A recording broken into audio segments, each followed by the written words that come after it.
여러분 안녕하십니까? 네, 오랜만에 뵙습니다.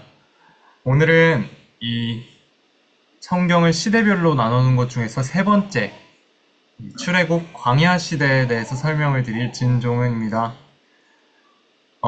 오늘 설명드릴 이 출애굽 광야 시대는 이제 출애굽부터 해서 광야까지 사실은 두 파트가 붙어 있는데 그 두 개를 떼놓을 수 없기 때문에 또 하나로 묶어서 한 시대로 이렇게 나타냈습니다. 여기 보시면은 지중해 쪽이 있는데 지중해 바로 밑에 나일강과 애굽이 있고 이 애굽이 굉장히 비옥한 땅이고 전에 요셉을 통해서 이 애굽에 이스라엘 백성들이 들어가서 이스라엘 백성이 이제 번창하고 나중에 핍박을 받을 시기에 이 출애굽 시기라고 이제 일컬어지는 얘기들이 나오기 시작합니다. 우선 그렇게 되기 전에 이제 약속의 땅이라고 하는 가나안 땅이 무엇인지 잠깐 설명을 드리면 전에 노아의 세 아들 셈과 함과 야벳 그 중에서 두 번째 아들이 바로 함, 노아의 이제 하체를 보고 술 취한 하체를 보고 이제 자기 형과 동생한테 얘기를 했더니 형과 동생이 이제 뒤로 뒷걸음쳐서 들어가면서 이 함의 잘못이 이제 두드러지게 나타났죠. 그리고 이제 함은 저주를 받고 가나안이라는 족속의 조상이 됩니다. 그래서 이 가나안 족속은 굉장히 키도 크고 몸도 크고 건창하지만 나중에는 이 이스라엘 백성들한테 침략을 당하는 그런 족속이 바로 이 가나안 족속인데 가나안 땅에 약속의 땅으로 들어가서 이 이스라엘 족속들이 이제 적과 꿀이오는 땅에서 모든 이들의 아버지가 되고 번창하고 하는 그런 축복을 받았을 때 사람들은 이제 이 애굽에서 가나안으로 가는 이 거리가 지도상으로는 그렇게 멀지가 않죠. 그렇기 때문에 금방 들어갈 수 있지 않았겠느냐, 왜 그렇게 오래 걸렸느냐 하고 묻는 사람들도 있었습니다. 근데 이 출애굽 광야 시대를 자세히 들여다보면 왜 그렇게 오래 걸렸는지 이제 알 수가 있습니다. 자, 요셉이 요셉을 통해서 이제 야곱 가족이 다 애굽으로 들어갔다가 그 세대가 다 죽고 나서 이제 이스라엘 민족들이 핍박을 받기 시작했습니다. 바로 왕이 이 이스라엘 백성들이 너무 크고 우리를 이겨 먹을지도 모른다. 그래서 이 모, 그렇게 되기 때문에 이제 지금 굉장히 핍박을 많이 했고 모세를 통해서 이제 하나님께서는 바로 왕이 중요한 것이 아니라 이 이스라엘 백성을 지키는 하나님이 가장 크신 신이다. 하나밖에 없는 유일무이한 신이다라는 것을 애굽 백성들에게도 각인을 시켜줬어요. 이스라엘 백성들의 마음에도 하나님이 있긴 있지만 자신들을 이끌어내줄 수는 없는 하나님이었는데 이 출애굽 사건을 통해서 하나님께서 이 이스라엘 백성들의 마음에 진정으로 이스라엘 백성들을 이끌어내 줄 수 있는 하나님이다라는 것을 알려주었습니다. 그래서 익히 아시다시피 홍해 사건도 있고 또 모세가 그 바로 왕과 이제 딜을 하죠. 10번의 딜을 하면서 결국에는 출애굽을 하게 되는 그런 여러 사건들이 이제 일어났습니다.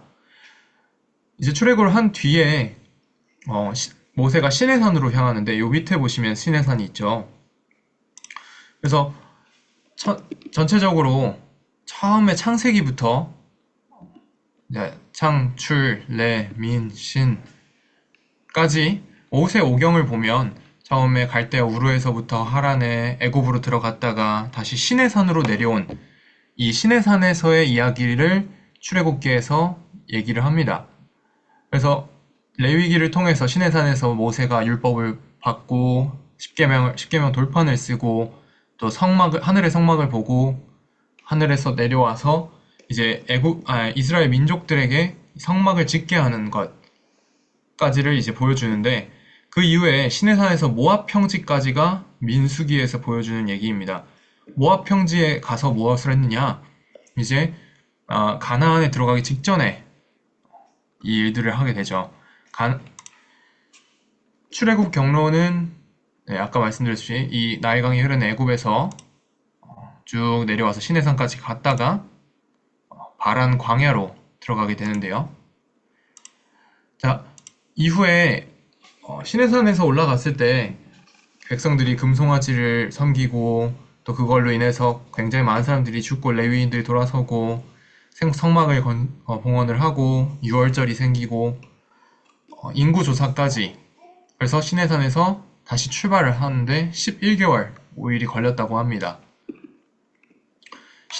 시내산에서 가데스 바네아로 이제 향하는데, 가데스 바네아에서는 이제 이 정탐을 하게 됩니다. 가나안에 이제 도착을 하긴 했는데 코앞까지 오긴 왔는데 가나안이 어떤 상태이냐 해서 12명의 정탐꾼을 그 각 부족마다 뽑아서 정탐을 보냈는데, 이제 정확하게 믿음을 가진 사람들과 믿음을 가지지 못한 사람들이 드러났죠.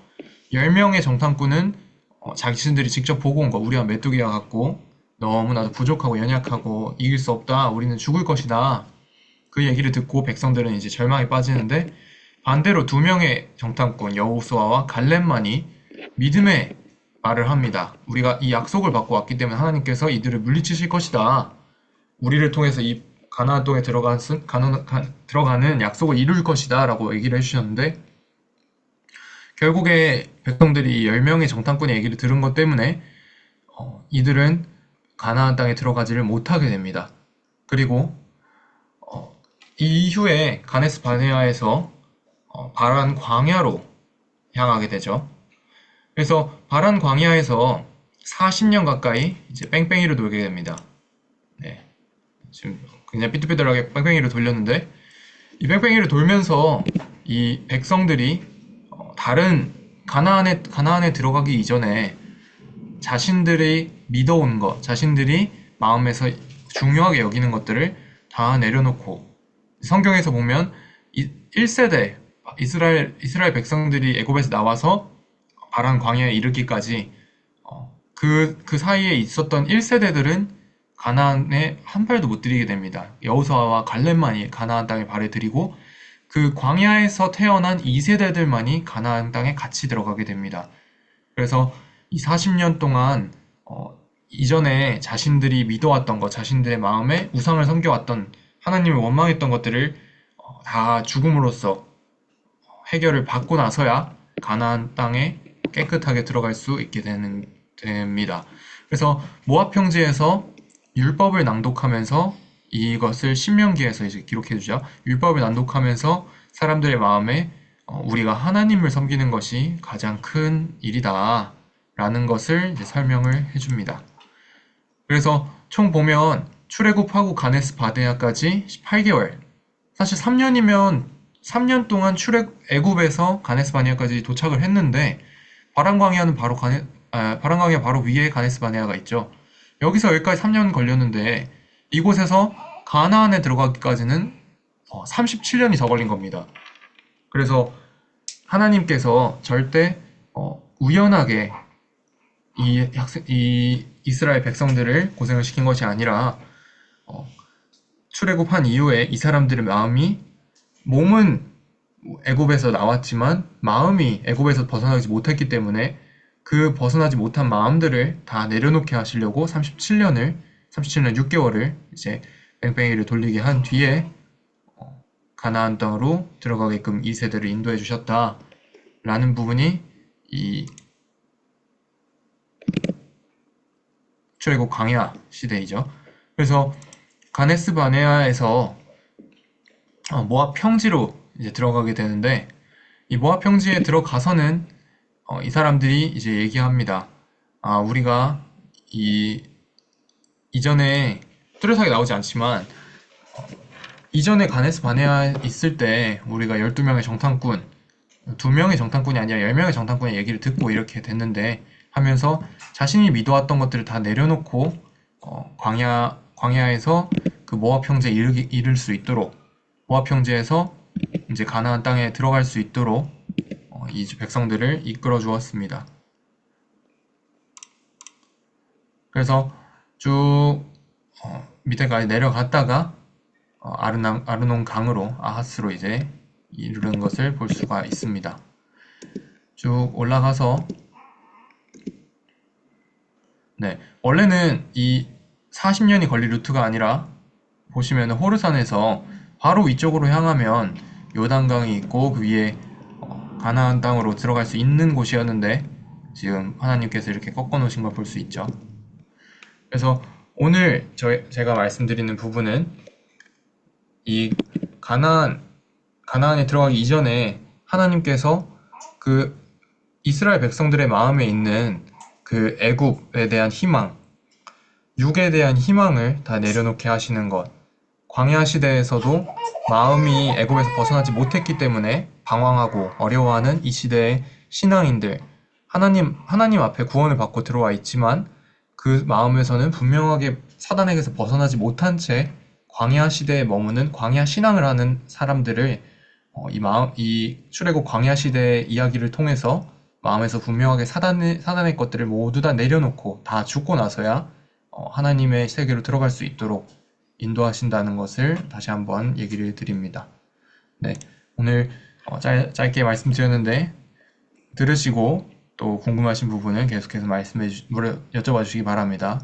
감사합니다.